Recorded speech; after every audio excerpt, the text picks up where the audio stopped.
You're listening to Podcast PXN, a video game podcast delivering player experience news. Let's go! What's up, guys? Welcome to Podcast PXN, episode 138. I am one of your hosts, Daniel Prindle, aka Dan is DTM on Twitter, and I am joined over Discord by the Nintendo aficionado, Roshan Warner, at Roro, the host of Large Popcorn and video essayist, Christian Macias, at ISO Christian, and one half of the Men in Gitch podcast, Gage Dempster, is out with heat exhaustion, or heat, what is the correct term? Heat stroke. Yeah. Yeah, did you see his neck? Not good. Yeah, not good. Not good. Yes. Get better, Gage, please. Thank you to everyone watching us live and participating in the chat. Just as a reminder, we are live each and every Wednesday at 8 p.m. Eastern on YouTube. Just search Podcast PXN, twitch.tv/Podcast PXN, and Twitter as well. The topic of the show this week, guys, is a bunch of game industry news that is heating up real good. I don't know. That was a terrible little pun. A bunch of earnings reports, news, and some implications that will come out of those news items. But first, the show always starts with the PXN Quick Bites. I almost said the wrong thing. I know. So let's go ahead and jump right in. Guys, the first item on the PXN Quick, damn it, I did it again. Quick Bites. On the Quick Bites, we've got Blizzard news, and for once, it's actually some good news, guys. Blizzard has hired its first vice president of culture to make themselves more diverse, equitable, and inclusive. Jessica Martinez joins Blizzard after 14 years at the Walt Disney Company. And essentially they're saying that they want to implement their culture strategy, ensuring alignment across all teams and functions, and revamping learning and talent development programs.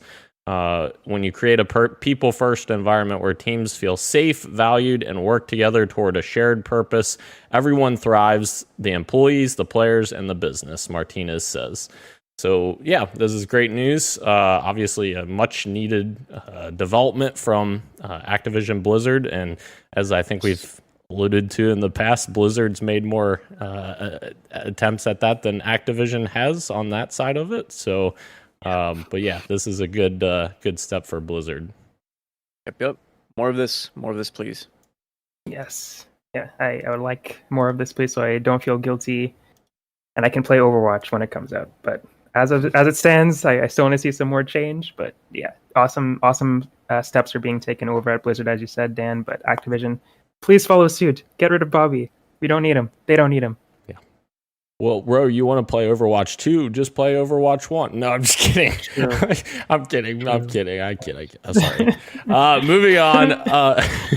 A new Mafia game, guys, is reportedly in development, and it is apparently a prequel to the original trilogy, and it's being made in Unreal Engine 5. This news comes as studio head Hayden Blackman and COO Matthew Urban has left the company. And there was a statement by him as well. But I think this is kind of cool. I'm very intrigued. I think Mafia 3 didn't quite hit the mark that I wanted it to. As someone who was a freaking huge Mafia 2 fan, I loved that game so much. And even the first one was a pretty good game as well. So I really hope that this game kind of harks back to like those first two games quite a bit more. I'm very interested. I don't know. Christian had a weird look on his face. I was waiting for like he was gonna like deliver something cool, but I think he's no. I mean, yeah, Mafia. Sorry, no. It's you'll find out later in a second. Okay. It's part of the surprise. Yeah, I should play a Mafia game. Is my takeaway because there's an incredible clip from I think Mafia 3. I forget what's the main character's name. Like coming across a. It's been so long since I've played it.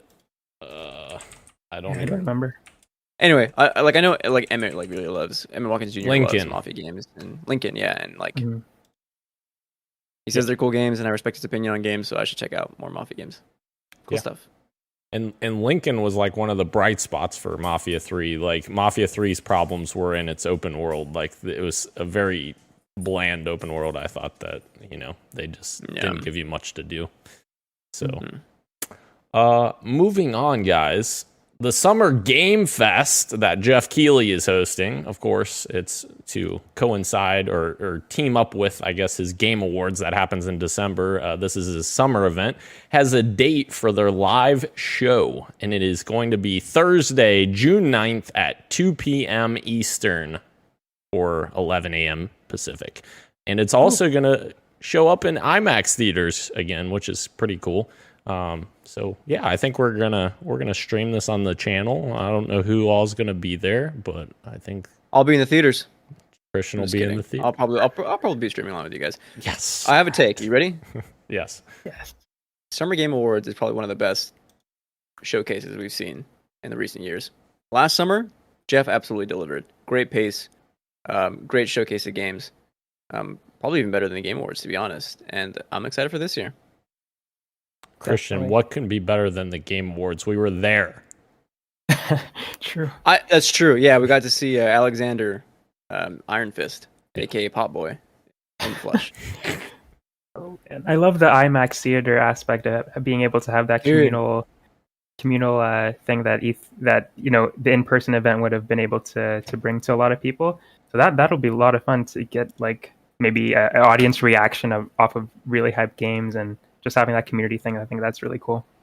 Have you guys been to a theater showing? Like I went to a PlayStation E3 one, and it was incredible. Yeah. There was a PlayStation Experience one that I was supposed to go to, but I couldn't make it. But yeah, I want to do one of these days. It sounds like a lot of fun. Well, here we go. We're gonna play hooky, and we'll all Periscope PXN in different theaters. Yeah. Nice. And I'm sure they'll actually be fine with it. That's the one time that you could have your phone in the theater.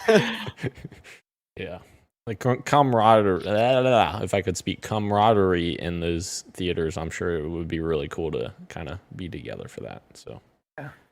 Moving into our next story, guys. Original WWE developer Yuke's has announced that they have a brand new AEW game coming called AEW Fight Forever.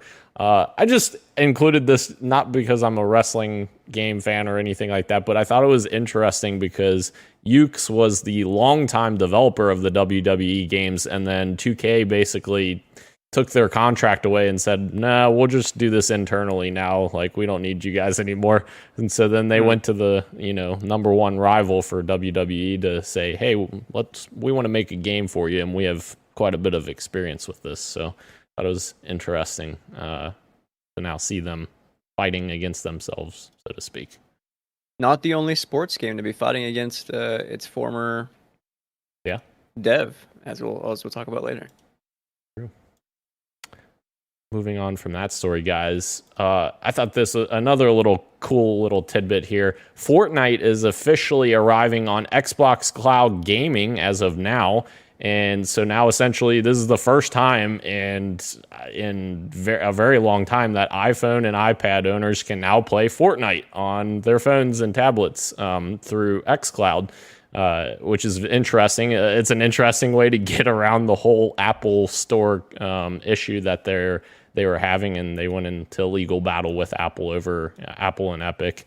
And also it's still ongoing too, right? What's that? The lawsuit, isn't that not still ongoing as well? I believe so. Yeah. And the crazy part is this is the first free-to-play game on xCloud. Well, it's not called xCloud. Xbox Cloud Streaming. It's so much harder to say that. Should have been nice. Yeah, I think xCloud is pretty good. Exactly. Yeah. So, more free-to-play games maybe will be coming in the future as well. Be interesting. Yeah. I think it's good that you don't need, like, gold and all that stuff as well, or whatever the payment thing. You could just play for free. You don't need an account. Just go ahead and play through our system.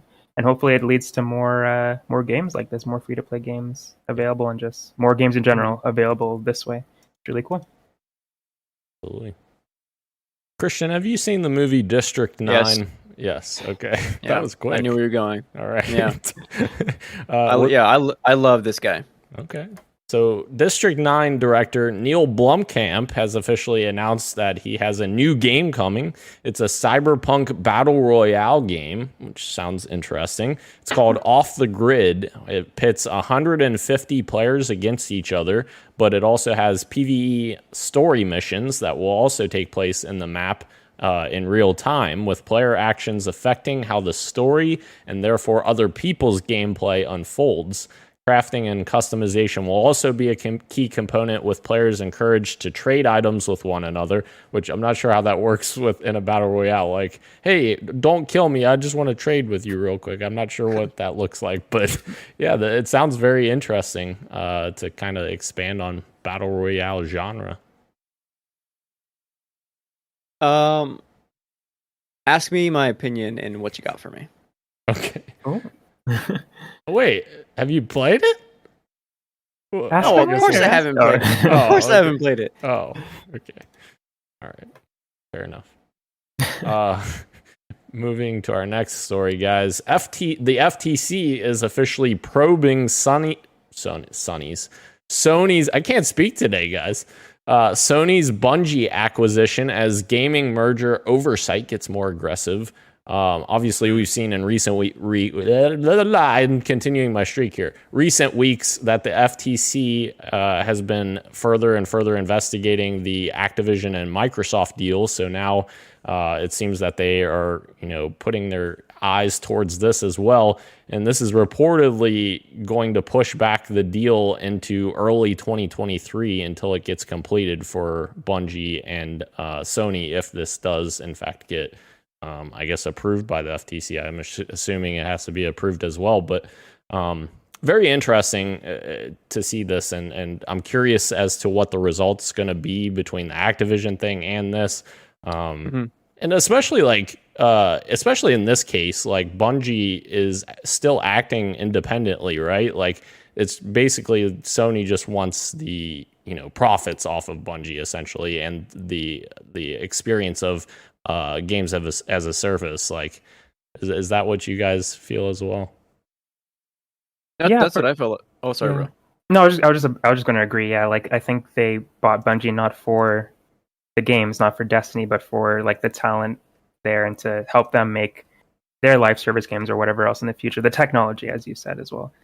So yeah, I don't know. Why do you think they're investigating this? Just because of how Blizzard was handled, I guess. They're just worried about the future of video game acquisitions. I don't know. It seems like yeah.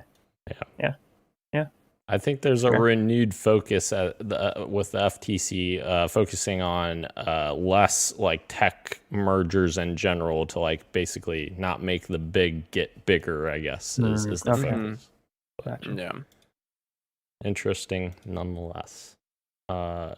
Next up, guys, we've got some more Halo stories here. Of course, I got to throw it in here. But this is a cool one.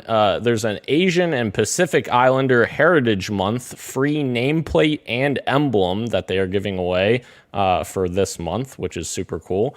I thought that was really cool for Halo Infinite, in case that wasn't clear. Also, the Halo TV series is getting tie-in items that are also free. There's like 6 items. There's some weapon charms and stuff like that you can get that are derived directly from the TV series, which is cool.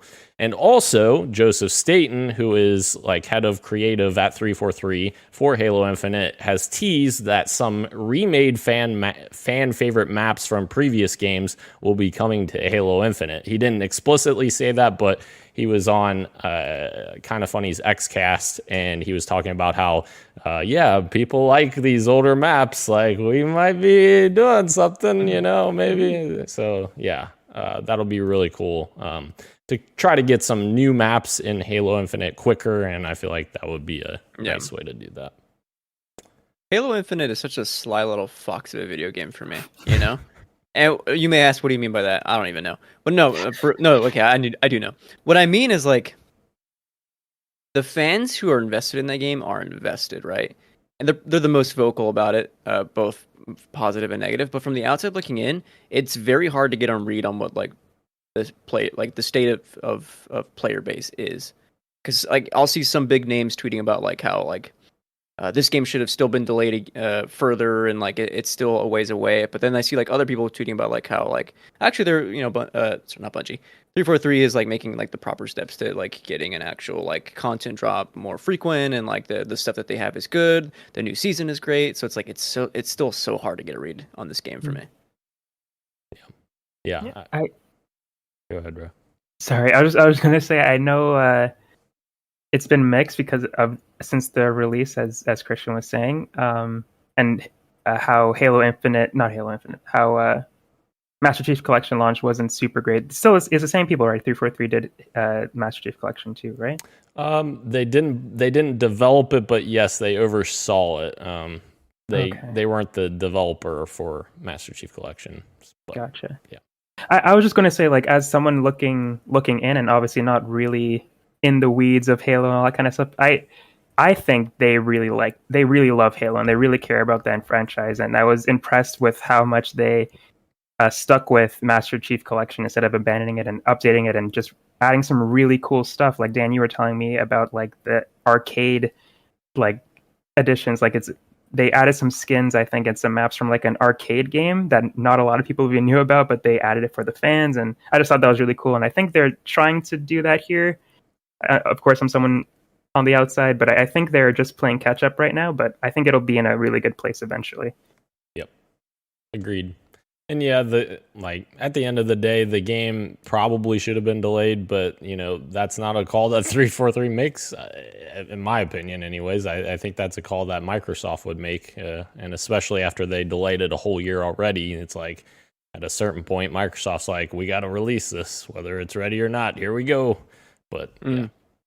So moving into our next story, guys, EA is getting back into making Lord of the Rings games. So they announced this by saying we've got a brand new mobile game coming, apparently, which is what everyone wants, right? This game it's a mobile Lord of the Rings game? Yes. I don't want to care about this news anymore. Yeah. I know. It's being made in partnership with Middle-earth Enterprises, as the image suggests, and will be solely inspired by Middle-earth as described in the literary works of J.R.R. Tolkien, according to Chief Brand and Licensing Officer Frederica Drotos. But anyways, this is Heroes of Middle-earth is the name of the game. Will feature immersive storytelling, turn-based combat, deep collection systems, and a wide roster of characters. But yes, I literally just put this in here to say, give us a freaking new Battle for Middle-earth game, EA. I miss those games. You're wrong. You're wrong, Dan. Just kidding. What? I'm kidding, of course. I'm here to campaign for the return of the GameCube and PS3 era Lord of the Rings games, because those were co-op and you play through the plot of the movies with friends. And I would argue that the Two Towers game is better than the Two Towers movie. You know what I mean? Oh, wow. Dang. And that's coming from the film snob. So. The snob? I'm sorry. I didn't mean that negatively. I just mean my God. You're the film. The film buff. Yes, buff. Sorry. I apologize. I didn't mean that negatively. My God. Didn't you? You know what? This week I saw Dan on Letterboxd update one of his lists, and I commented like, "Oh, it's so nice to see you on this on LB." I take it back, bro. I take it back. Wow. I don't want you on this site. I only have one list on there. It's the MCU ranked list. But I'm gonna go comment on it again. Oh gosh. I'm sorry, Christian. I'm sorry. But you know what? You deserve it. After all the stuff you give me when you host, you know what? That's fair. I take it back. You deserve it. All right, moving on, guys. We got a look at an interesting demo. It's of Echu Daemon Station in Toyama, and it has been reproduced in Unreal Engine 5. And my goodness, this looks insane. Like, what the heck is... I want to know what kind of machine is running this game. It looks like photorealistic. The daytime for me looks way more realistic than the nighttime. Like the nighttime, I can start seeing the video gamey kind of with like the lighting effects. But in the daytime, it looks like a real station. It is insane. It's pretty crazy. I can't wait to see what And you wrote here, Dan, like what kind of hardware is running this? Like it's got to be some crazy spec'd out personal computer. It has to be insane, but I just like I can't wait to play games like this. I don't want all games to look like this, but getting fully immersed into something like this is going to be, especially for horror and just like that'll be awesome. It looks crazy. If you haven't seen this video, definitely check it out. Yeah. It's insane. You know what it reminds me of? It reminds me of how freaking good PT looked on PS4. Yeah. I don't know if did anyone play PT, or at least look at videos of PT. I watched some videos. Yeah. Yeah. Oh my god. I wish Konami wasn't a jerk. Did you know they blacklisted PS5 from having access to PT? So even if you have like the game downloaded and you transfer it to your PS5, like you can't access it. Yeah. Why are they like this? Sorry, go ahead. I just said, why are they like this? Oh, why are they like this? I was just saying that I downloaded PT and then I deleted it because I played it for a couple of seconds and I realized that I'm not brave enough to play it. But after they removed it from the store, I was like, man, I should have just kept it because now it's gone forever. Yeah. Even if I'm not going to play it, it would be nice to just have on the menu. Yeah. So I had it on my PS4, and then, like you said, Christian, I tried to get it on my PS5, and I was like, "Oh, that's so disappointing." And I ended up trading him, or I sold my PS4 on eBay, so I wiped it. It's gone. Why, dude? That's like, oh my god, that makes me mad. We talk all this stuff about game preservation. Here we are deleting our games. Hey, wait a minute! It's not on us to have game preservation. That's on Konami and Sony, and you know those guys. You're not wrong, but I can only get mad at you right now. Kirik Craft is in the chat. Hello, gentlemen. What's up, Kirik? Thank you for joining us. Our next story, guys, there is a leaked version of Duke Nukem Forever from 2001, which is just 4 years into its development. And of course, this game, it took about 20 years for it to come out. So yeah, this is kind of insane to actually look at this. Apparently, the leaker allegedly built an editor to get this version of Duke Nukem Forever working and plans to release the full version in June. Almost every level is present in some form, according to the post, though some with missing enemies and other content, and most weapons are fully functional. This game looks nothing like the Duke Nukem Forever we got from Gearbox, who finally finished the game up, which is not surprising, obviously, because it was 20 years in development. But yeah, kind of interesting to see this. It feels like a piece of history you can access and play if you so wish. You know what I mean? Yeah. And that leaker's doing some good game preservation work for a game that didn't come out. I love that the IGN news article on this this is the end cap. In our 5 out of 10 review, IGN said there's some dumb fun to be had at Duke Nukem Forever. Real dumb fun.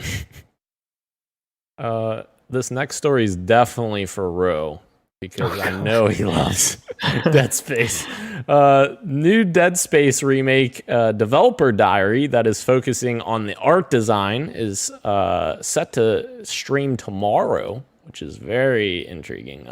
I think as Christian is praising everyone right now, I am on your team here, Christian. I've been excited to see every one of these dev diaries. It's really cool to see this kind of stuff, especially that audio deep dive. That was really cool to.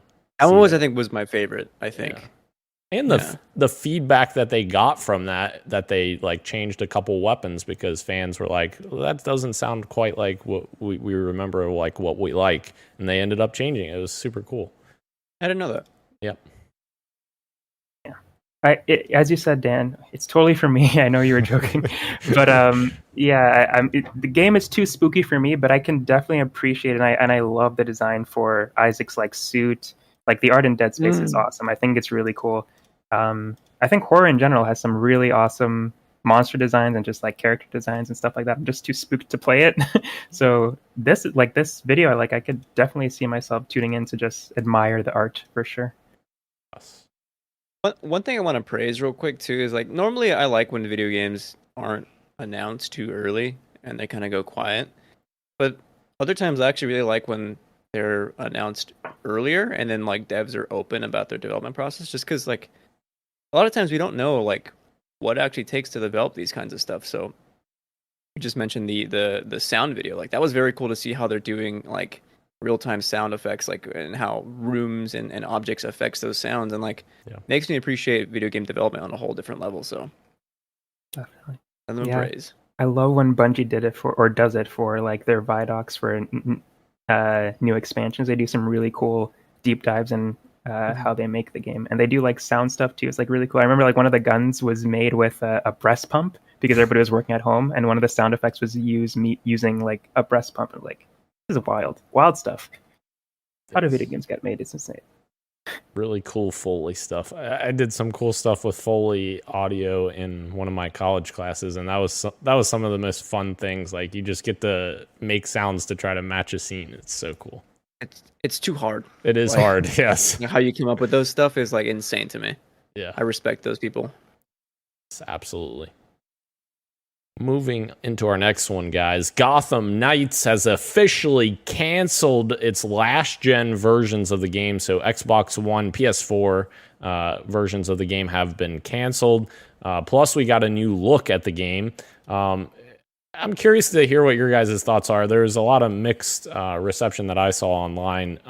Some people were like not so happy with how this game looks like, very much like a deep RPG. It's almost like I don't know what the right word is. Like you're looking for equipment to upgrade and stuff, almost Avengers-esque. Yep. So yeah, obviously this game has had a bit of a development turmoil, up and down experience. But are you guys interested in at all, or are you kind of? Would you like to go first, Ro? Sure. I'll go first. I was interested in it. It's like the combat definitely reminded me of Avengers in some places. Definitely better because you're actually landing hits on the bad guys. Even Avengers had a hard time showing off their gameplay. They were like missing like attacks. But anyways, I wasn't too impressed by what I saw, to be honest. There were like, I don't know, the combat didn't seem that fun. It seemed kind of slow to me. And maybe it's just the characters that we saw, but maybe I need to see Batgirl and then that'll win me over. She usually does. But the story looked cool. I like what they're going for with the story, but the moment-to-moment gameplay didn't look super intriguing to me. Honestly, yeah. That's just me. I love the Batman Arkham games. I don't know why this isn't speaking to me, but it's just maybe it is the gear score stuff. Like, I just want to play the game instead of having to grind as well. Yeah, sorry, go ahead, Christian. Okay, yeah, sorry. For me, like, I don't know. When it was first announced and I saw that it was co-op, it was like the wrong fit for me because I knew like what kind of a co-op experience would look like in this, and it's not what I wanted. But every time they would show off a new game, I would like look for opportunities to like completely change my mind and be interested. And none of them have ever hit. And this was like, I think the final nail in the coffin for me that I'm probably not going to be checking this game out. Part of the reason is the loot system. Like that just is not what I want out of these Batman games. I do think it's a good thing that they canceled the previous gen version so they can focus on this gen, because I think that's going to hopefully like lead to a more refined product. And that is what I think my actual core issue is that the gameplay just doesn't look fun. The combat looks very stiff and clunky. When did Arkham Knight came out? What, like 6-7 years ago? Mm-hmm. You look at videos of that combat, and it looks like way smoother. And I know this is a different developer, but like in 2022, when like a game is releasing like this, and it just looks off, and it looks like it might not feel good, and the systems that they have just don't look fun to me, it's going to end up having to be a pass. And it's kind of a bummer too that people who are looking forward to it being a co-op experience, like, maybe have been misled, because it's now confirmed that it's a two-player co-op and not 4, as we had thought. So there's bummers all around. Yeah, I feel like I could talk through Gage right now and say, like, why does this game have to have gear scores? Because, of course, there. Somebody on Twitter even said, like, every game doesn't need to have gear score and all this stuff. Like, of course, Assassin's Creed games lately have had that, and it's just like everything is getting inundated with it. Yeah. I feel like, yeah. Because like this isn't an RPG. We don't need that kind of stuff in this. Like, Yeah. just let an action game be an action game. For sure. And I really hate when gear score. I mean, they do it in Destiny too, but you could like now you can change how your character looks. But I hate when the gear that is stronger than the gear that you have also affects how you look. So now you have to like look weird to be stronger. It's like stop it, Yep. stop it. I just want to look cool. Yeah. But, Yeah. yeah. That used to drive me insane with Destiny, because like early on, the shader system, it was a consumable item, and so like you would consume your shader, and you're using it on a piece of gear that you're probably only going to use for like the next 10 minutes, and then you're going to pick up something else. It's like, but now of course they've improved that where you can use it at any time now. But That was early D2. yes. For us D1 fans, we know what it was like. We know what it was like. Yes. It was True. the whole thing. One shader for the whole piece. For everything. Yep. Yeah. Absolutely. Guys, our next story. I saw some discourse on this. So Xbox had some downtime this weekend for a couple days. Of course, I wouldn't know because I don't have my Microsoft account still. Because You're on a permanent downtime. yeah, I'll get to that in game. What you got for me or whatever. Where I ran about that. But anyways. I saw some interesting discourse around that. People talking about ownership and digital rights and stuff like that. So I thought it was important to try to clear it up a little bit, because while the system is not perfect or anything, I'm definitely not saying like this is like a foolproof system. There was some misconception or misinformation, I guess, out there. People were saying like, if you have to have an online connection to be able to play all your games. That's not true. So what happened essentially was people were getting error messages that were saying just like generic messages like you can't access your game or whatever. So when you first access your games on a brand new console, for instance, if I upgrade from a Xbox One to a Series X, you have to launch your game for the first time. If you don't launch your game for the first time, the game doesn't get attributed to your console, your new console. And so like the people that have, their Xbox Series X as their home console, but have never launched any game from it before, we're getting that error because they've literally never launched that game. So essentially you have to launch every game that you play in order to be able to have the license to play it offline on your new console. I don't know if that made sense. I tried to explain it to make it easier than reading this whole thing, but essentially that's what it is. It's still like, I feel like we still don't have a great solution to DRM in general for any console, but I did think that was important to kind of highlight, because people were saying, I have this set as my home console, but I can't play this game. Well, the engineers reported on this. They commented on some threads and said, well, the reason why is because you didn't have the game launched before. Yes, you had it as your home console, but it wasn't launched before. So yeah, I don't know. It's definitely a tricky thing that we're trying to navigate, I guess, to figure out how to do this the right way. Yeah, no, I don't even have the answer, because I go back and forth and like there's probably a right way to do DRM, and we just haven't reached it yet. Because I mean, that makes sense though, that you have to launch the game, but I don't personally like that. Like, it's very weird. Like, if you just bought a new console, you have to launch every single game in your category.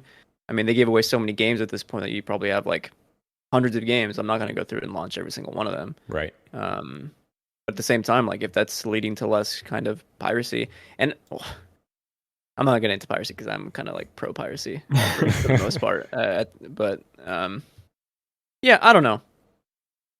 Like, I think I have faith that the engineers are on it, and like Xbox is aware that their DRM isn't perfect, but like, it is kind of a necessary evil for now. And like, I think if they work towards making it better, then like I wouldn't have a problem with it.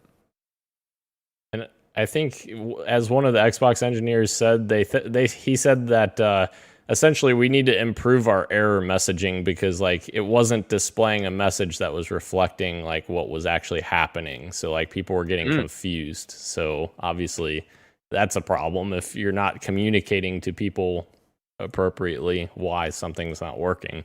You know, like if you lock their account out and not tell them why, you know. Yeah. Like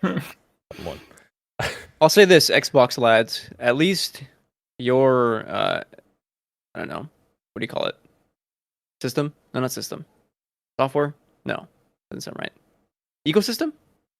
Help me out. Someone help me out. I don't know what you're trying to explain yeah, yet. I don't either. Yeah. At least Xbox is only down for, I don't know, give or take a day, right? Right. Over the weekend. Whereas us PS3 owners, we had a whole month. All right. That was we were lied to. That was insane. I remember learning the Netflix trick where if you signed in and it like we couldn't access the internet on PS3, but if you hit like cancel, as it tells you that there's no internet, it would like bypass it somehow and still like enter you. So I just watched Netflix for a month. Great. Nice. Man, that was wild. It was. Yes. They even didn't they give like I remember they gave like LifeLock or something to people, or like one of those things that monitors your make sure no one opens up like new accounts and stuff in your name because of that breach. Like, yeah, it's crazy. I can't believe they went so long and like just like, all right, fine, it was a security breach. Yeah. All your info is out there. Wild. Anyway, sorry. Guys, our last quick bite here. Is Commander Shepard coming back for the next Mass Effect? Because we got, well, apparently a link to the same, it's an update of the same link, but we got a listing on the BioWare store that had basically said that Commander Shepard is going to be coming back for Mass Effect 5 in the description of a Mass Effect 5 poster. But then we've gotten an update now that says BioWare project director Michael Gamble says that the store listing, seemingly implying a return for Commander Shepard in the next Mass Effect, was a simple mistake. On Twitter, Gamble replied to a thread. He said, the original description was written by the people who run the store and aren't familiar with the game. Why? Why would you post this if you don't even know about the game? Like, what the heck? Yeah. Yeah, that's a weird like writing a synopsis of something that you have no idea about. Yeah. It's not a good idea. I almost wonder, Ro, if this is like them just like coyly trying to sweep this under the rug, and it's like it's real, but they just don't want to reveal. Yeah, it. I could honestly see it both ways. Like weird things like this happen on the storefronts and all the time, where like descriptions just don't make sense, and sometimes the leaks happen, and the companies have to make up weird stories to not spoil things, or hope that it doesn't spoil things. But I haven't played Mass Effect. I don't know how likely it is that Commander Shepard would be returning or not. But I assume it would be a big deal if he came back. Yeah. Or she, right? Yeah. True. It would be a big deal if they come back, yes. Which, honestly, like, the she version of Commander Shepard is far more, like, lovable than the male version. Like, the male version was such a boring character. He's iconic, for sure, but, like, in practice, Commander Shepard was the least exciting part of Mass Effect. I love Mass Effect, but, like, I mean, it's just Commander Shepard. I feel like sometimes they put a little bit more effort into one or the other when there are the two choices. Maybe they did that for Commander Shepard, the Lady Shep, I think is what the fans call her. Femshep, yes. And I remember in Assassin's Creed, what was her name? Started with a K. In Val. Oh. Was it Valhalla? No, it was Origin? Cassandra. It was Cassandra, It was Odyssey. Yeah. Yes, her character was so much more fun and it's to me expressive than the male version. I was like, you want us to play as Cassandra, and I'm okay with it. Yeah. Did I play Mass Effect 2? What? Yes, that's the best one. That's the best one. I enjoyed my time with the one, and I was like, I don't want any more of this. Here's the thing, Christian. Here's the thing. I was in the same boat as you when the original Mass Effect came out. I looked at it, I was like, this looks generic. I'm good. Right. Mass Effect 2 came out. I bought it because I was interested in it. I started playing like the first hour of it, and I'm like, this is freaking awesome.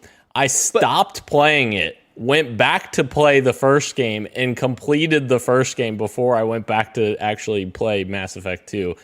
Such a great game. But like now in today's age, is it still good? You know, I'm just nervous. It's been a while since I've played it. To be fair, I haven't played it in the new collection. I've only played the original Mass Effect in the new collection, but I feel like it should hold up. And it's a great game. It's probably in my top 15 or Two? so. Mass Effect 2? Yeah. Wow. All right. It's pretty good. High praise. Yeah. Guys, into our PXN news of the week here. We have one story that I put in here, but it's a big one. Lots of stuff in here. And it's the Nintendo Indie World event. And I believe I'm going to pass it to you guys to handle this because this is not my expertise whatsoever. And I don't want to sound like, I don't know anything about this. So I'm going to pass it to you guys. Do you guys some indies? Bro, you actually watched the direct, right? Because I was asleep during it, but I caught like highlights afterwards. You watched? I did live? watch. I did watch live. I watched the Good Vibes Gaming react to Indie World, so I kind of watched it. But I watched it. It was like, as it says here, it was a 20-minute show. Started at 10 a.m. Eastern time this morning, and they showed a couple indies coming to the Switch. Most coming this summer and in the fall. They had some really cool ones. I'm not sure which ones stuck out to you the most, Christian, but for me, Soundfall was the one that kind of spoke to me. I knew you would like that. Yeah. I knew you would like it. It looks so cool. I mean, obviously the animation at the beginning was really dope, but the gameplay looked like lots of fun. It reminded me of Cadence of Hyrule, that rhythm action or rhythm fighting game. Mm-hmm. But in this one, I think the movement isn't based on the music, but like the attacks are. And I think in Cadence of Hyrule, it's a little bit of both, so you can't move unless it's on the beat. But in this, I think you're more so attacking on the beat. And the music looks fun, the character is super cute, and it's like I think it's a roguelike. It's definitely procedurally generated, like the levels. And yeah, it looks super fun. Before I say my next one, I just want to know if Christian, if there's any other ones that you liked. Yeah, I did want to give a shout out to We Are OFK, which made an appearance this as well, because that's one of my most anticipated indies of the year. And I don't think we had a Switch confirmation that it was coming. We do now, though, obviously, Yes. and very excited. I think it comes out next month, if I remember right. So, but the one that I thought was really cool came right after We Are OFK, which is Silt. Which was like the black and white, kind of almost inside-looking game about the diver. That art style for me is like what really sold me on the game, and just like the overall atmosphere. Yeah, right. Yeah, creepy, but like cool, and just water movement just has me curious. Famously, water level lover over here. Yes. So water levels don't suck, according to Christian. That one definitely reminded me of Inside. I guess that's an easy comparison because it's black and white, but the vibes definitely gave me Inside / Limbo vibes. It definitely looks really cool. I think the only Cult of Lamb looks really cool. I think that was showing off before though. But I really liked Aggro Crab's game Treasure. Another Crab's Treasure. How could I forget that one? Yeah, that was the one big one before the scissor reel at the end. And it's Christian, it's like a Souls-like game, but you're playing as a cute crab and you're parrying and dodging. Like, sounds like something you would enjoy. What? Because it's Souls-like? Yeah. that part doesn't sell me because I don't think any game really does Souls-like as well as From Software. So I'm always trepidatious when a game is like considered Souls-like because Tunic was Souls-like, and I actually thought the Souls mechanics in that game were actually not the best part of it at all. But for me, another Crab's Treasure, like the art style and some of like the darker water areas and the traversal in those looks super fun. Yeah, I like the art style too. I love that it's like a Souls-like fighting or combat game, but like it has the bright, shiny colors of like A Hat in Time or something. Like really cool. Yeah, and also cute, like the way you use like garbage in the ocean to make a shell for yourself. But yes, I believe the story. that's like an extra hit or something. I don't know. Yeah, I think there's like I forgot how much there was, but there was like a lot of different types of shells that you can put on your crab. So you can put like a can, or I guess all I'm seeing is a thimble is another option, I guess here. But I think the story is that you're trying to get your repossessed shell back. So you lost your shell and you're trying to get it back. And yeah, so you're going through the world using cans and stuff as your shell. It's essentially your shield, I guess, in this game. But yeah, it looks fun. It looks really fun. But that was it for me, really. I saw that Gibbon Beyond the Trees release today on the Switch, and that looks kind of cool. It looked like a fun game. It was in the Sizzle Reel, so I don't really know too much about it. But yeah, that was kind What of are your it for thoughts? me. There was another one that I thought really I was like, oh, this is a row kind of game, just Gunbrella, Oh yeah, the I the like forgot about that. Yeah. 2D sprite game. What'd you think about that one? That one did look cool. I forgot about that one, which maybe that speaks to how much I want to play it. But it did look cool when I first saw it. When I first saw the trailer, like the combat looked really fun. The traversal looks super fun as well. The art style, yeah, everything about it definitely looks cool. I don't know if I'm itching to play that type of game right now, but that's definitely a game that I may come back to in the future for sure. It's next year, so maybe then I'll be in the mood for it. Is it funny Dan. that I look at that and I'm like, yeah, that's a Devolver game. You nailed it. Yeah. Oh, I mean, yeah. I love Devolver games, like, or at least I love trying them. You know what I mean? Yeah. Famously, though, there's one game missing from today's showcase. Oh yeah. No. I'm sorry. Will we ever see it? Will we ever see Team Cherry's Silk Song? I just don't know anymore. I still have faith it's this year. You know what? The E3's around the corner. Jeff Keighley No, it's not. Jeff Keighley gets the goods at Summer Showcase. You know what I'm saying? Like, he had Elden Ring last year. True. What is bigger than Elden Ring? Fucking Silk Song, baby. Let's go. Every time a Nindies rolls around and somebody's like Silk Song, it's like, not to shit on the indie world direct, because I love them. They're fantastic. But I think a Silk Song announcement is big. It's like really big to not be here. What are you saying? Nindies showcases aren't big? I'm saying Silk Song is huge, is what I'm saying. That announcement is going to be like I want a lot of people to see that. And I don't know if a lot of people are tuning into the Nindies. You know, I feel like Silk Song wants to be at E3 or Jeff Keighley's thing. That's all I'm saying. I think Nindies are great. I just think Cherry wants a bigger audience to announce it. That's all. Fair. All right, guys. Let's do a little quick fantasy critic draft check-in, Christian. But before we do that, Trek Diomi got some reviews. We got a review roundup here.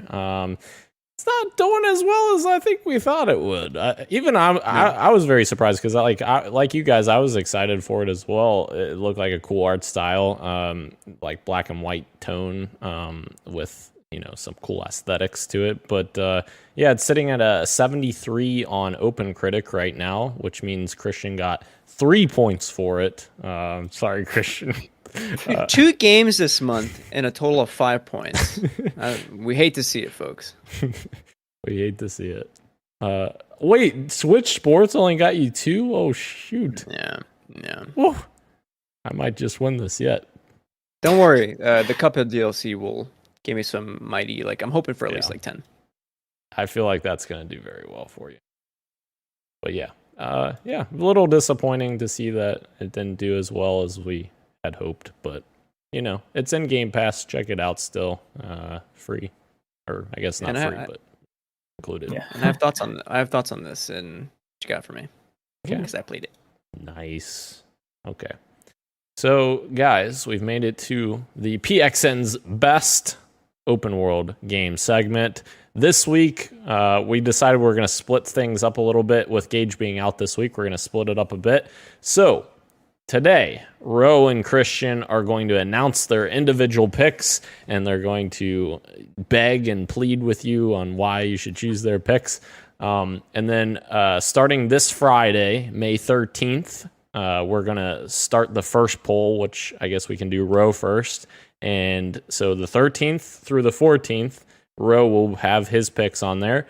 And then the 15th and the 16th, Christian will have his picks on there on a poll on our Twitter page at PodcastPXN. And you'll be able to vote for what your favorite open world game is from their lists, and then once the winners from those lists come out, those will go into our finals picks, which will happen Monday, May 23rd will be the start of that finals poll, and it will end Wednesday, May 25th during the podcast. So yeah. And you may be saying, "Wow, it's a lot of dates. It's super confusing." Yeah. Don't worry about it. This week is round 1. Yes. Next week is round 2. Yep. And then the finals week happens the week after. Exactly. Great way to sum it up. So guys, I'm gonna pass this to you here. Ro, do you want to get us started here on your list here of best? Are we going to alternate row? Sure. One from Yeah, me, one we can from go back you, and one forth. from you? Yeah. Yeah, let's do that. So for mine, I'm going to start with Sleeping Dogs is one of my picks for best open world game. I think I could testify that this game has held the test of time because I played it like 2 years ago, and that game came out not 2 years ago, No. but it still holds up as a really great open world game. And the story is fantastic. I love having to choose between my life as a detective or my life as part of the Triad, and having that family aspect as well. I'm blanking on his name, but I'll come back around to it. I'll search it up in the meantime. But what I really enjoyed about Sleeping Dogs was obviously the story, but the combat is so fun, and being able to do those finishers on the enemies. The gunplay is not so great, but what makes Sleeping Dogs special is definitely the hand-to-hand combat, and it's so fun to just go through those little side missions and just beat up some bad guys, man, or beat up some cops, just like anything. It's just so fun to just like throw somebody off a building and just like it's so fun. But yeah, Sleeping Dogs is definitely my first one that I'm going to pick right now. It's not perfect everywhere, but it's a lot of fun. The martial arts in that game is so good. So good. Yeah. It's so good. I agree. For me, I had 11 options when I first made this, and I had to kind of cut down. And I'm playing the list because Gage and Dan are going next week. So before the show started, we kind of talked, and I could see what kind of games are going to be going into theirs. And so I took those out. I did want to give a few shout outs real quick. I threw in Metal Gear Solid Phantom Pain as one of the best open worlds because I think the mission structure of how the open world works makes for a really great gameplay loop, even though I don't love the game. And then I want to throw in Arkham City as well. Not my favorite of the Arkham games. I think Arkham Asylum is my favorite. More Metroidvania, I think, just spoke to me more. But City, like the side quests alone, make for some of the best like Arkham content. So shout out Arkham City. I have to start mine with Elden Ring. I have to. I've talked about it at length, so I won't do that now. I just think it's a phenomenally designed open world game we will see its influence in the years to come as much as we did with like Legend of Zelda Breath of the Wild in terms of like gameplay design. So Elden Ring is my first. Nice. That shocks everyone. Yeah, no one saw that coming. Yeah, the guy wearing that Bloodborne shirt. Yeah. So for my second one, we're doing 4, right? 4, 6? Okay. 4. Yes. All right. So for my second one, I'm actually surprised that I'm picking this one because I was going to pick Sunset Overdrive, and then I looked back at the gameplay and I was like, I enjoyed this game, but surprisingly, I think I enjoyed this game more. And this is weird because of all the topics we've said about Ubisoft and how weird they are these days. Ooh. But I really enjoyed Watch Dogs 2, like a lot. Yes. And I love that game for its characters, and I think they did the hacking systems a lot better than the first one, and just being able to play around with cars and different street elements was really fun, and going through it stealthily, which is something that I honestly hate doing in video games. I hate doing stealth. I love going guns blazing. It was actually really fun. So if a game can get me to enjoy the stealth, I know that I don't know that it's good, but it works for me. And Watch Dogs 2 worked for me. And yeah, I think the characters are super good. I cried when one of the characters bit the dust. There was a certain character that I was like, why'd they do this to him? And yeah, I really liked Watch Dogs 2. So that's my second pick for best open world game. That is not what you put on the doc here. So for a while, I thought you were talking about something else. So. Oh, so yeah, I didn't write it down because I removed my last one. Yeah. Okay. Okay. But sorry. Okay. Sorry if that was on your list, Christian. I apologize. No. You're fine. Okay. You're fine. Let me add it here real quick. After the fact. While Christian debates, I would just say, like, Watch Dogs 2, it had more character because of, Marcus Holloway, I think was his name. Like, he was way more character infused than, like, Watch Dogs Legion, where they were just like, yeah, you can play as literally anyone. Right. Like, it just loses some of that, like, personality, I feel like, when you do that. Yeah, and Aiden, famously the first protagonist, was just awful. like so stale. Terrible. Yeah. I'm gonna go with some smaller games that you would not expect, and leave some bigger games towards the end. Just because there's a chance Gage might pick it, but so I'm still thinking about this. I'm gonna go with Skate 3 as an option for my best open world game. And why, you may say that? Personally, I think Skate 1 is more fun of a game, but Skate 3 is designed from top to bottom to be the most fun skate game, no matter where you are on the map. Like, everything in that world is meant to be like some kind of set piece, or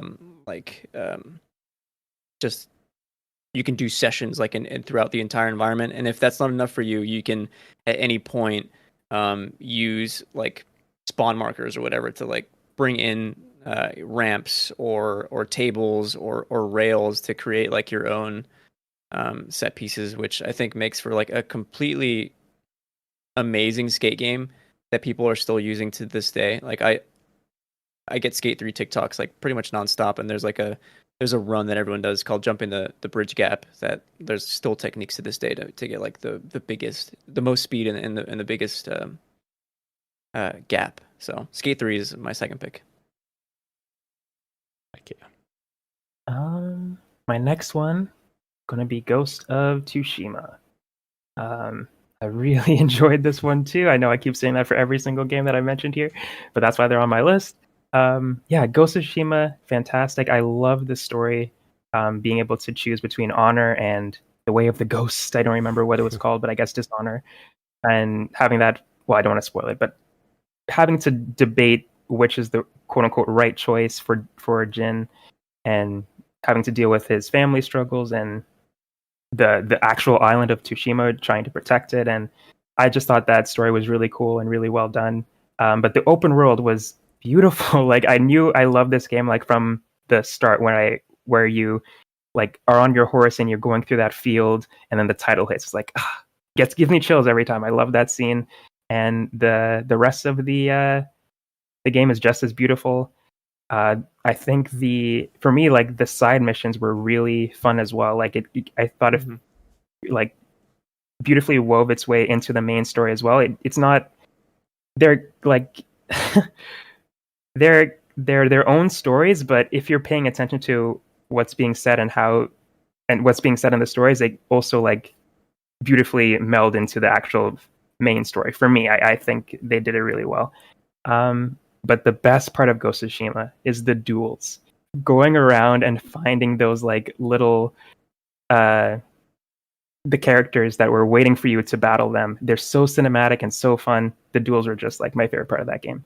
And yeah, Ghost of Tsushima is my third pick. Best open world. Kirik agrees with you in the chat. He says Ghost was brilliant.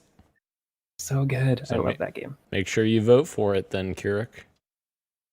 Bro, as someone who didn't like Ghost of Tsushima very much, I will say the arenas with the duels were some of the best content in that game. So good. It was so freaking good. Just make a game of that, honestly. Just having me go to duel to duel. I love it. Yeah, it's awesome. It's awesome. I'm gonna remove one from my list right now. Actually,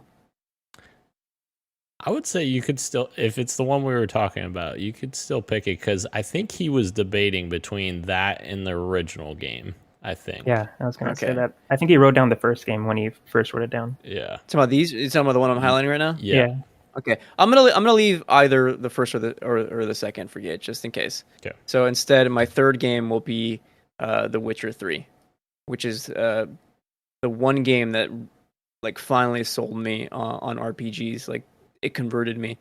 And like, for it to be the third game in the series and to be that enthralling, to be that well written, for me, like, to still think about some of the side quests in that game as like moments that are like extremely powerful and still subvert expectations for what side quest content can be.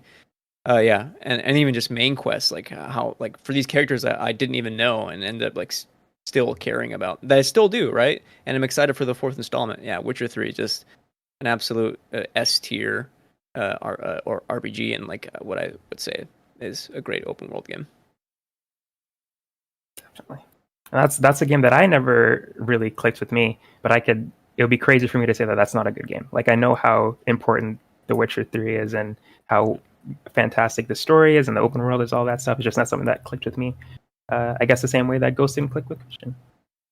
But for me, my final pick gotta be Marvel Spider-Man. It's such a good game story-wise. The final battle in that game is so good. The dialogue, the emotions, so good. But the open world is amazing. I think we've talked about it before on the show. When fast travel is unlocked, I didn't need it. I never used it. No matter how far the mission was, like if it was on the other side of the map and I was on the side of the map, I would swing to it, no matter how long it took, because it was so fun to traverse in that game. The web swinging is amazing. Just like bouncing off the buildings, the parkour is fantastic. And I platinumed that game because of how fun it was to traverse and just do the little side missions in there. And I think what makes an open world really good is when you want to be in that open world for as long as possible and just do random stuff and not just progress the main story. And Spider-Man definitely did that. And I just wanted to do everything in that game. So yeah, Spider-Man is definitely my favorite. And I love the combat. Yeah. Damn, you ran down 5 answers. I just changed my answer live here because of certain things. We'll have to discuss it next week, when it's my turn. I hope that one doesn't win. Because Why? No, never mind. Nah, I'll stop. I'll explain why. Next week. Okay. I'll have to listen in. I actually am taking one of my mine away, and I'm saving that for a different category. So I'm going to say this as an honorable mention now. I originally had The Witness as best open world. I think what that game does in terms of like puzzles via its open world is like one of the best design games I've ever played. But I think I would want to save it for like some kind of puzzle game category. So I'm taking that one away. There was another game that I want to do that I wanted to use, but I'm betting that Gage will put this game, so I won't say it. Shoot. Ro, do you have an honorable mention real quick that you can use to fill time? Yeah, sure. Well, the one that I was going to pick was Sunset Overdrive. I really, again, like similar to Spider-Man, I love the traversal in that game, and it's just so fun to just bounce off of everything and just literally bounce off of everything. Like you were like jumping buildings in that game. It was super fun. The combat is super fun. It was like, and I really, yeah. No, go for it.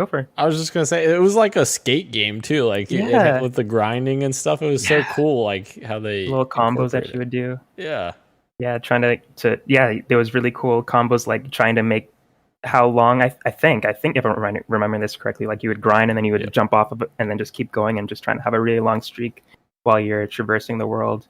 And I thought that game was kind of funny. Like I thought the writing was really well done. I know not everybody thought it was clever, but I really liked it. And the characters were surprisingly grew on me, and they're just really stupid caricatures, but I had a fun time with the characters in that world, and it was surprisingly a good time. Very colorful world too. Yes. Like, so many colors. Love it. Too many colors. Yeah. Yeah. Pulling an audible here. Okay. Ooh. I have a new honorable mention. Nier Automata. I absolutely love that game. I love the story. And I think the open world in that game, the way it uses like side quests and in its environment to like really reflect on the game's themes is phenomenal. However, I am pulling one of my honorable mentions that I'd said already in the past, and making that one of my official picks, and it's Arkham City. Nice. That's the biggest turnaround in history right there, ladies and gentlemen. Heck yeah. Okay. And I think Kirk in the chat asked, vote where? And I said it Yes. would be up tomorrow. Is it that true, or is that Friday we're putting up the first poll? So the first poll on Friday, we Okay. will put it My up. bad. So Rose picks, essentially, to explain it again for Kirik and everybody else, because I know it's a little confusing. I'll just say to vote on Christian and Rose picks. So each of them chose 4 games. We're going to post Rose 4 games on Friday in a poll, and you choose which of the 4 that you want to advance to the finals. Once that vote concludes on Saturday, we'll have that answer, for the finals poll. Sunday, Christians will start, and then it will go to Monday. And then once his 4 games are chosen, people will vote on their favorites of Christian's picks. That game will go to the finals. And then next week we'll address me and Gage individually, and then we will talk about what's in the final 4 in 2 weeks, I guess. I gotta say, it hurts because there are games that I think would probably be in my best open world game that I can't pick because of other people who have selected them. So Yes. keep an eye on next week. That's exactly, because we were talking about it last week, and I was like, I really want this game, but okay, I won't take it. I'll think of something else. But this is good because it'll make for an exciting finals. Yes, that's true. Definitely. It was pretty easy for me to choose because I kind of was first to dibs, so I admit that. But I don't play a lot of open world games, so like this was kind of kind of easy. Yes. Yeah.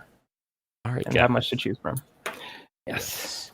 Moving into what you got for me. I guess I'll start us off here with a little bit of a rant. No, I've been in communication with Juan from Microsoft Support Executive Team. I got this contact, which I have speculation on how I got this contact, but I don't know for sure if this is how I got it, so I won't say it yet. But I plan on asking him at the end if he resolves my issue. Like, how did you contact? Who made you contact me or whatever? But anyways. Yeah, so I'm still waiting to get into my account. Hopefully, some point. I got an email back from him today, actually, because he asked me if I have 2-factor enabled on my account, and I was like, oh no. He's going to say, because I have 2-factor, like someone else had already told me, another support person had said, well, you have 2-factor enabled, we can't help you. He asked me if I had 2-factor enabled. I'm like, oh God, we're going down this rabbit hole again. So I sent him a long thing, and I said, yes, I have it enabled, as you should have it enabled. You guys suggest we do. Yeah. Right. And he's like, oh, no. I don't mean anything like that. He's just like, we're just making sure for verification of your account purposes. I was like, okay, all right. I'm just making sure that, you're not going to say no or whatever. So he's still investigating, whatever that means. He's been investigating for 2 days now.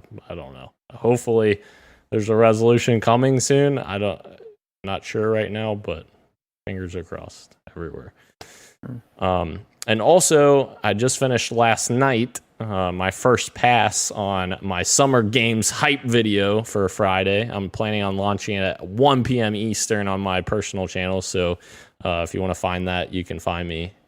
Dan is DTM on Twitter. I'll post it there, and it'll be on YouTube. So, yeah, it's normally my E3 hype video, but Summer Games hype video this year. So. Can you send it to our DM on Twitter as well? That way I can catch it. Yeah, because I'll be mostly off my phone, but I want to see this. So absolutely, you can hear me yell about the GKs. All right, so Ro, what you got for me? This week I was off of school, so I was able to actually play a video game, or last week I should say. And I played the heck out of Citizen Sleeper on Xbox Game Pass. I was supposed to play Trek Chiyomi. I was supposed to play Loot River. I was like, you know what? This looks kind of cool. So I decided to play this. And I loved it. It's so good. I've rolled credits on it, but I'm not technically done it. There's still some storylines that I still have to wrap up. But yeah, it's really cool. It's essentially a visual novel with tabletop game elements in it, where you're on this space station. You are an AI. You're an android with a human brain, and they go into that story a little bit more, and it's really cool.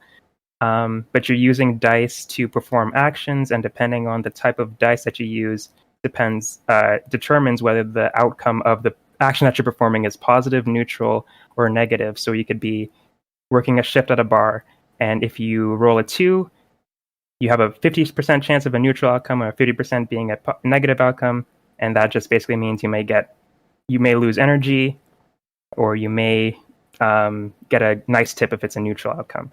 And there's a whole bunch of systems that it'll take me forever to explain, so I won't go too much into that, but I'll instead talk about how awesome the story is and the characters and how quickly I was able to grow attached to them. And the story is like really well written. So yeah, if you're interested in a good story, I would say hop in and give it a shot. The systems aren't super hard to understand. They give you a fantastic tutorial right out the gate, so you'll be good to go and just enjoy the story. But yeah, I really enjoyed the tabletop stuff, though. That was honestly the most fun that I had, trying to manage my character and also progress the stories before something bad were to happen. Like, some of this is timed as well, so you have to make sure an outcome happens by a certain time, or else a character is going to face a bad outcome, or you're going to face a bad outcome. But yeah, I really, really enjoyed Citizen Sleeper, and I'm hoping to wrap up the remaining story threads when I have some more time. But yeah, it's really good. It's on my top 2022 games wow. of this year now. Yeah, it's awesome. You're welcome. You're welcome. Yes, thank you. Everyone go play Cyberpunk Disco Elysium. That's sick. That's sick. And there's no excuse to not play it, right? Because it's in Game Pass. Wait, there is an excuse because I don't have my account. I'm just kidding. Damn. I'm kidding. Find a way, Dan. Yeah. Christian, what you got? Oh, sorry. No, this leads into what you got from me. Ro, you have no idea how bad I wanted to play this game this week, but I, for the first time, did not have the time. I said, I'll start with Trek to Yomi, and then I'll do Citizen Sleeper. And then I hadn't. And then now I'm leaving. When am I going to play Citizen Sleeper? Like, when I get back. Hopefully. It's really good. I think you'll like it. I know, dude. I know. It's so up my alley. So I played Trek to Yomi, and I was severely disappointed by it. Like, it was not fun to play. I was listening to some reviews, and I couldn't agree more that, like, I think shot composition and art style are by far the best things about this game. Like, it is, like, really incredible what they're doing with composition and with blocking. Like, that cinematography in the game is very reminiscent of a lot of its inspirations from samurai movies, and seeing that in a game is like phenomenal. For me, where it falls is the combat. It is so not good. That combat, it just feels so awkward. Like, the blocking and parry timing is weirdly very close, and the animations that happen when you do a successful parry does not indicate that, like, you have done it. Like, and then, like, your character is like a step back, and then you can't do anything, and it resets, like, the animation. So if you were trying to parry, it would just, like, it will reset the animation, and then it'll start going in for an attack because you already pressed the button. By that time, an enemy might have been, like, going in for an attack, so, like, it leaves you open. It's like, oh, I thought I got the timing right, and that didn't happen, I guess. So now I'm down a hit. Luckily, the game is, like, super generous with their checkpoint system, that it doesn't feel like I don't have to backtrack very far. Like, I'll be in the room before it, so it's nothing too huge, but it just makes for a not fun game when all the combat just feels very stiff. And I got about halfway through the game, and I called it. I was like, I'm not enjoying this enough, and I bounced. That's a bummer. Yeah, very much a bummer. I mean, but, like, I still appreciate it as an art form, though. So, you know what I mean? Like, I'm still happy I gave it the chance. So shout out to Game Pass. Yeah, it's a bummer. And I mentioned, also I mentioned earlier some stuff about Off the Grid, and I'll give my thoughts here on Off the Grid real quick. First, I think playing with battle royale in terms of, like, genre, I think is very freaking cool. Like, that to me, like, speaks so much more than, like, uninspired stuff that Ubisoft does with, like, their battle royales, where it's like, no, this is doing, like, an interesting take. Like, it's a different genre.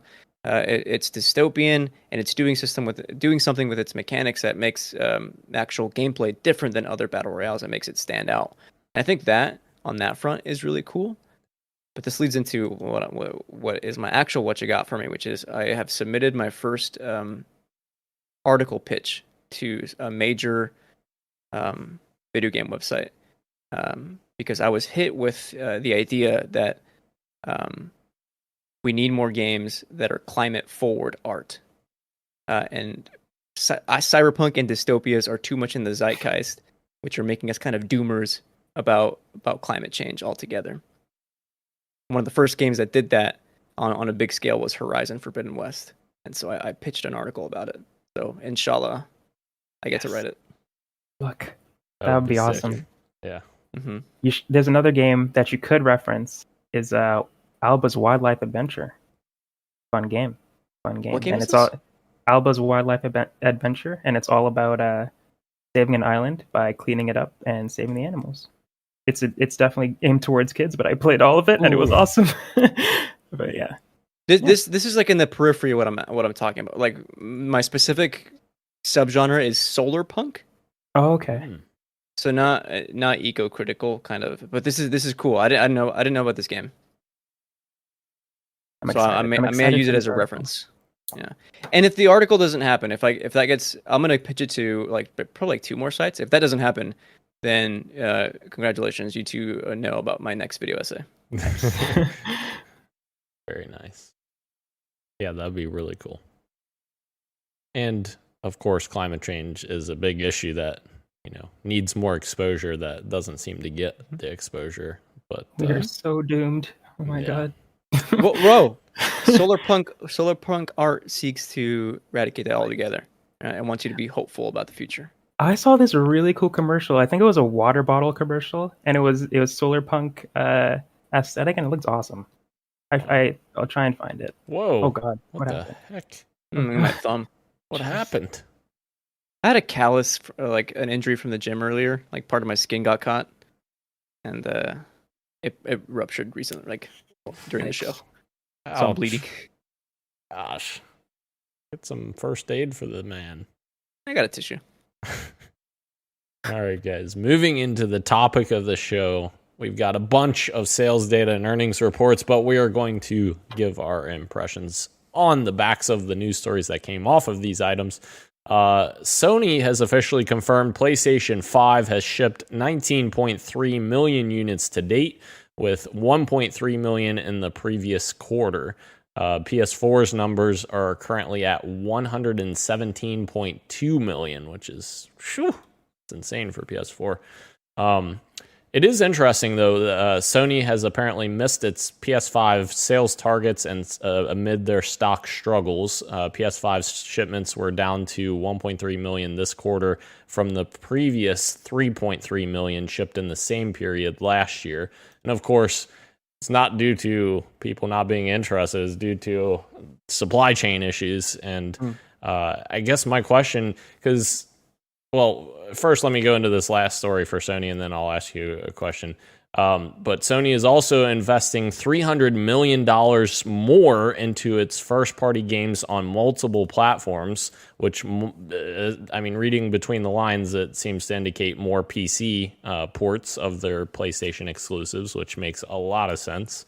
And it would get a lot of goodwill from a lot of people. But Sony seems to think over the next year they're going to double their PlayStation 5 totals from 19.3 million. They're going to get another 19 million. Do we think that the supply chain is going to be able to handle that? Because I'm reading this and I'm like, how are we going to double in a year after these supply chain issues? Like, are these going to persist? I really hope these supply chain issues get figured out and they do hit those numbers, because that means we're going well. There was an article a couple weeks ago, maybe like 2 or 3 months ago at this point, that they were talking about the chip shortage. And if I remember that article correctly, and by they I refer to experts in this field, were speculating that they expect this chip shortage to go on into 2023, Right? And possibly even like you won't see like this ease down and get better until 2024. There was a lot of talk about like now is not the best time to buy a new car. No. Because like in newer cars you use these kinds of chips, and they're like using like cheaper alternatives because there are no chips. So like you should not be buying 2022, 2023, 2024 cars. That's what the article said. But I don't see how Sony is how they'll be able to do that. Like if anything, I feel like the chip shortage is getting like marginally worse as we go along, not better. I think it's skewing negatively. So yeah, I don't know how they're gonna do it, but I mean, if they say they can do it, then power to them. Yeah. It's very interesting. Like the demand's at an all-time high for gaming consoles in general, not just PlayStation, Nintendo, Xbox, everyone. And we're just in such a precarious position that no one can keep consoles in stock. I mean, Xbox seems to be doing better now, but it's insane. Yeah, I just want a PS5. Yeah. I want so bad. I mean, even if they were, Yeah. again, every time I say this, even if they were available, I probably wouldn't be able to pick one up right now just because of I need to save money for school and all that stuff. But yeah, as Dan said, it's like it sucks. It really sucks to be someone who doesn't have one, has the financial stability to purchase one, and they just can't. They just want to play some PS5 games, and because of the chip shortage, they just can't. Well, I don't. Well, you can Yeah. if you have a lot of money. If You just go on eBay and get one. But with the Gotham Knights delay, or the Not- Gotham Knights yeah. cancellation, Cancel you it. soon may not be able to play. that's so new true. games. Yeah, there's going to be more and more games that probably abandon next gen in a couple of years. Like there might be some 2022 games that are coming up, 2023 games coming up that I'll have to wait until 2025 to play, maybe, or not me, but like people who are in the market for a PS5 and don't have a PS4, or have a PS4 and those games aren't coming there anymore. So yeah, they definitely need to supply the demand. Even like VR, which Mm. if Sony wants PSVR 2 to be successful, right? Like not only do they have to worry about the amount of units they can create because of the chip shortage, but like the pool of people who are going to buy this are much smaller because just they have less consoles out in the wild. So yeah. Yeah, will Sony manufacturing VR headsets, will that take away from their supply of consoles? Yeah. Like, yeah. True. Very interesting. Now moving on from that, I just want to. Oh, sorry. Go I ahead. just want to shout out Kira Croc in the chat. He said, "Don't hate me. Oh, I just got my second PS5 on Saturday." Oh. Hell yeah. Good Wait. for you. Good for you. Where is Kirik? I need Kirik to like link me to this stuff because I think I'm in the market for a second PS5. No, hold on. Oh. Hold on. Not because I want to, because I want to sell my first one. Okay, And you may ask that's a good why. idea. Yeah. You may ask why, Christian. Well, Why, Christian? I want to be able to watch Blu-rays because I have the digital Oh. console. I Okay. want the Fair. disc one now. That Never makes read sense. That makes sense. Fair. Yeah. Good for you, Kurok. Just And get, yeah, send us that link. Where are you going Yeah, to get these and- PS5s? just get an Xbox Series S, as we talked about last week when I was stupidly remembering that it's not. It doesn't have a disc. Yeah.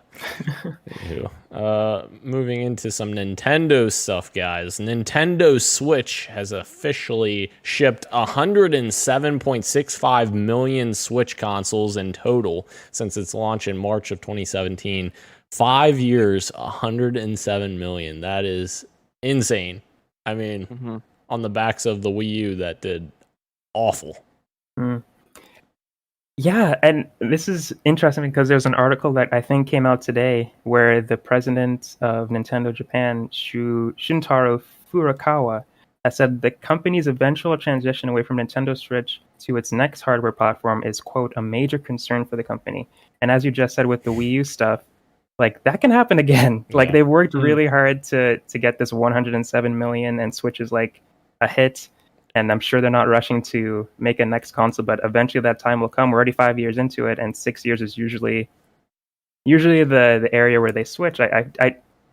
No pun intended, but I do feel like the Switch life cycle is going to be a little bit longer than most because of its success.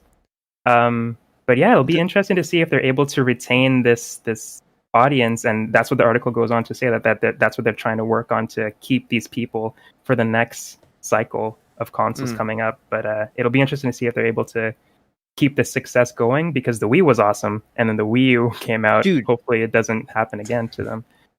I was thinking about the Wii this week and about how hard Nintendo went on the games.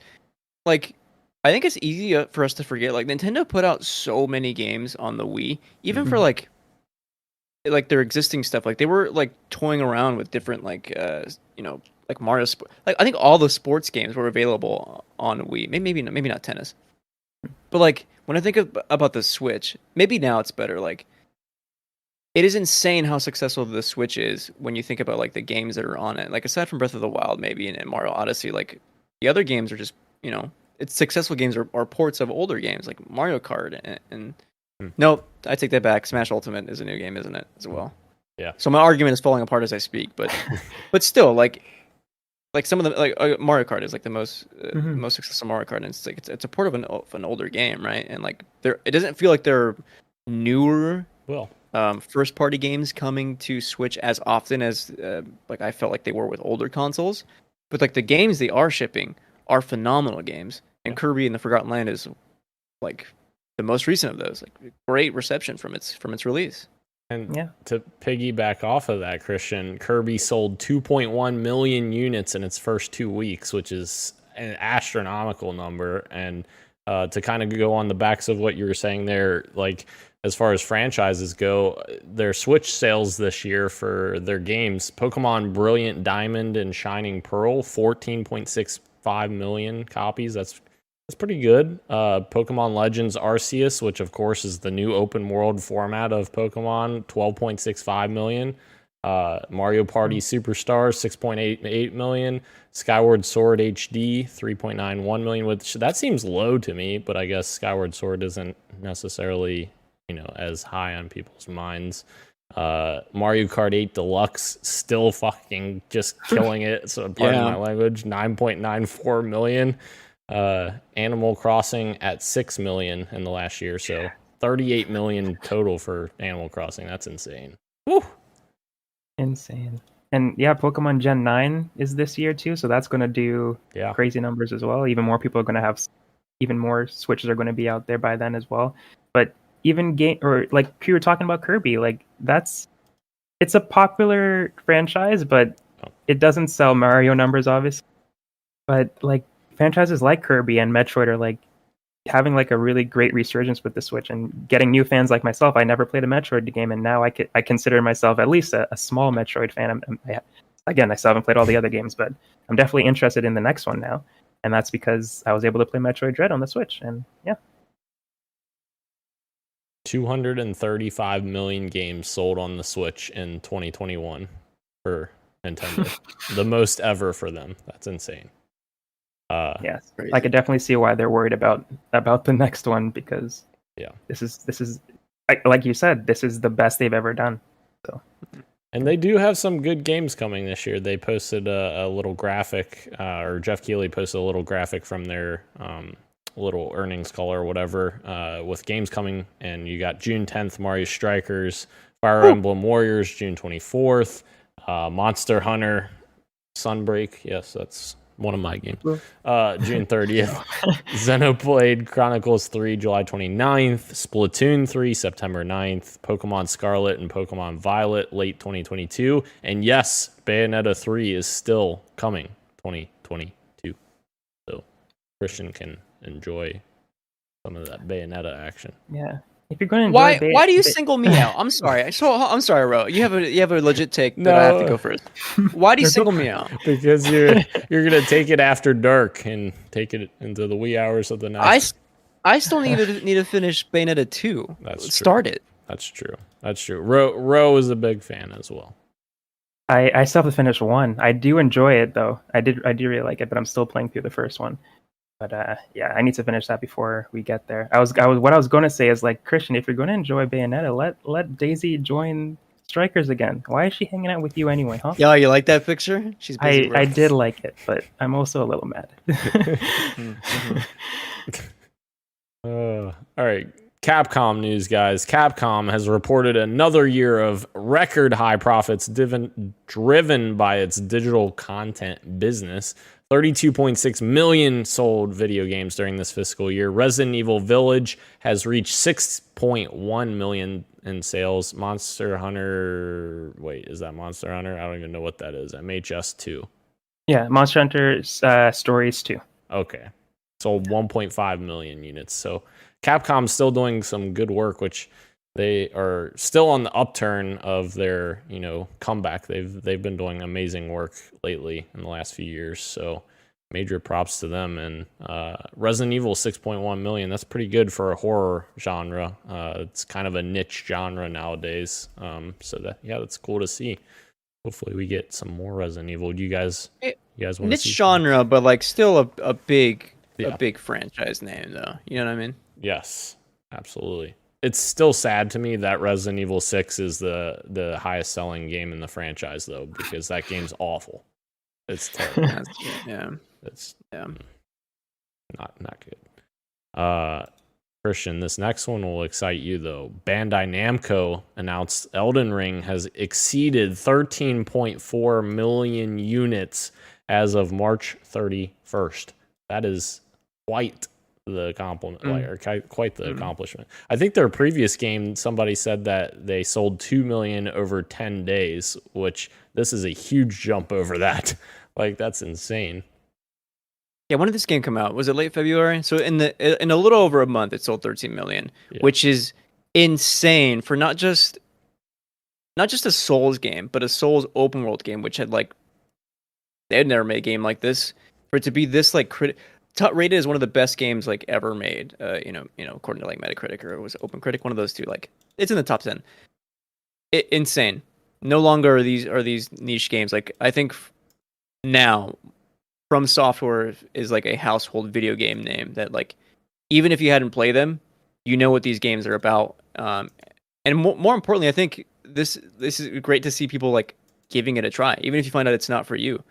Like we can appreciate that these games are not more accessible, but they seem to be skewing more approachable. Like no longer is the fear of like the get good mentality kind of pushing people away. That's still there, but like I think there are more people being open about trying these experiences than ever before, and more people willing to help those that have never played a game From Software game before. So this is very cool news. Yeah, absolutely. Definitely. Heck yeah, go get them From Soft. Go get them.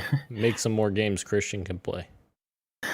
And I still want to try Elden Ring. I haven't done it yet, but piggybacking off of what Christian said, I definitely want to give it a shot. It does seem more approachable as well, and just everything that everybody's saying, I gotta give it a shot someday. EA news, guys. EA will officially end its partnership with FIFA for naming rights of their game after this year's game. In the future, it's going to be called EA Sports FC instead. And then FIFA goes on to claim that they will always make the best game. Like, yeah, right. Yeah, so it's like my question is like you guys are claiming that you're always going to make the best game. You don't even know who's going to make the game, like because EA has historically, and of course, not to say that EA doesn't have problems in all of this, but like EA's been making soccer games for the last 30 years or whatever. I'm pretty sure they're a lot more equipped to make a soccer game than insert developer here, whoever the FIFA will partner with. It's kind of like the MLB. The MLB partners with a developer to make an official MLB game that is awful, terrible. It's not a good game. The show is the best game out there for MLB. But yeah, it was funny to me reading that FIFA was like, oh yeah, we'll be fine. We don't need them. Because FIFA is tremendously out of touch with its fans, and they're talking out their ass. They're very corrupt. They have no idea what's going on. They will not make a good game if they do make a game at all. And this is just them being prideful with an announcement because they're insane. From what I've read, just like asking for just for using the name FIFA alone, like demanding. Oh my god. You think EA is bad? Like FIFA is like the worst company out there, demanding like a left. They just all they care about is making as much money as possible, and not caring what happened. Like the World Cup is this year. They're building this in Qatar. You know how many people are dying building this stadium right now? So many people. Oh god! And they don't care as long as the stadium gets built by December, right? Yeah. Good luck, FIFA. But screw you. but not really. Yeah, you would think that would be a match made in heaven, like EA and FIFA wanting to just make a quick buck, but no, like one is obviously those two opposites, or not opposites, those two personalities are just clashing, I guess. But I don't see this working out for either of them. Like the name change I don't think is going to work for like the casual audience that plays not everybody is casual, but I'm just saying that the general audience of the sports games is usually not the hardcore gamers, and them may not be aware of this news and then see EA Sports FC. It may not sell as well as EA FIFA games. And FIFA, if they do decide to make a game, it's not going to play as well as an EA game, and people are going to catch on to that quickly and not buy them. So I don't think this is going to work out for FIFA the way that they think, and I think EA is definitely going to suffer from losing the name as well. I think you're spot on with that, Ro. I agree with that completely. It's going to be it'll be interesting. And maybe Bobby Kotick's next adventure, when hopefully Microsoft kicks him to the curb if they get acquired, is he'll become president of FIFA, because the swamp will continue to. Yeah, that'll just, I hope not. Make a bad company worse. Yeah. My God. But also quickly here, EA announced some upcoming games as well, which kind of teased a little bit. They said there's 4 unannounced games coming from January to March 2023, a major IP, a partner title, a remake, and another sports title. And supposedly these are all unannounced. Like, I thought that was kind of interesting. I don't know if you guys had any ideas for any of them, or I'm curious what the remake's going to be, because obviously we're getting the Dead Space remake, but that's already been revealed. So I don't know if that's just oversight on their behalf, or if this is going to be something else. I don't know. Time for Mirror's Edge to return. Oh, are you kidding me? But if they did, I don't think it'd be a remake, right? I think it'd probably be like another installment. Yeah. I don't know. Yeah, that's true. Maybe that'll be the major. Well, I don't know. We'll see. I don't know. I don't know enough about EA's catalog besides Mirror's Edge to make an educated guess. But it'd be interesting to see. Because they've got more remakes, right? They've got Prince of Persia. That's Ubisoft. They've got what is Splinter Cell? I think Ubisoft is doing that as well. Yep.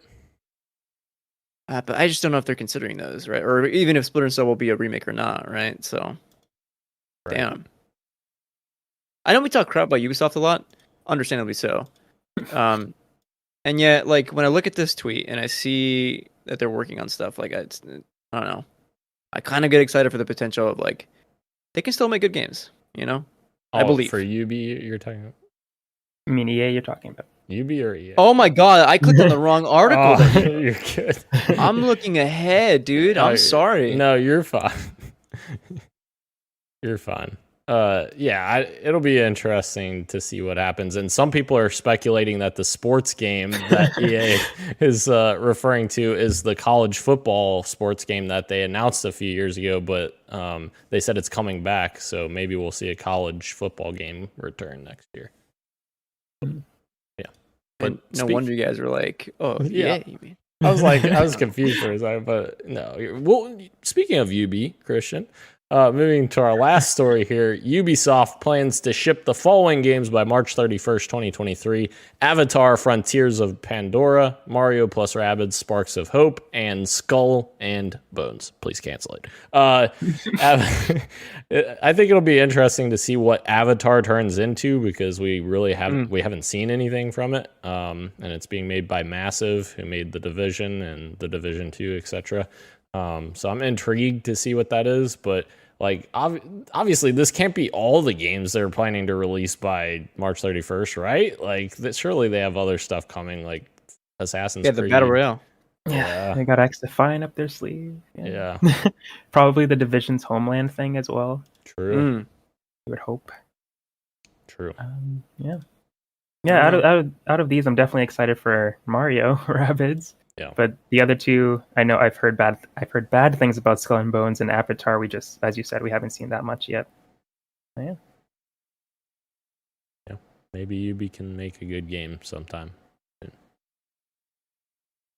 I mean, I'm hedging my bets on these Prince of Persia games. It's both the 2D and the remake. they did move developers for the remake, so maybe that'll bode well for it. Guys, anything else before we close out the show? Yes. Shout out Hillary Duff. Oh, thank you, Hillary. Thank you for that. You really made my week, man. Thank you. Wait, what happened? Nothing. Don't worry about it. Oh. It's fine. Okay. Lizzie tell you McGuire. We'll talk about it in the after show, after dark. Thank you again to everyone joining us live on YouTube, Twitch, and Twitter, as well as podcast services everywhere, including Apple Podcasts, Google Podcasts, SoundCloud, Spotify, and Stitcher. Thank you, Roshan. I don't know why I have a Roro still there. It is fine. Roshan. Ro. I usually say Ro, I think, but Roshan. No Christian, problem. Thank you. Thank you. I got one this week. Yeah, you did. I am Daniel, and this has been Podcast PXN, and we are out. Thank you, Daniel, as well. Much love, and keep on gaming. See ya.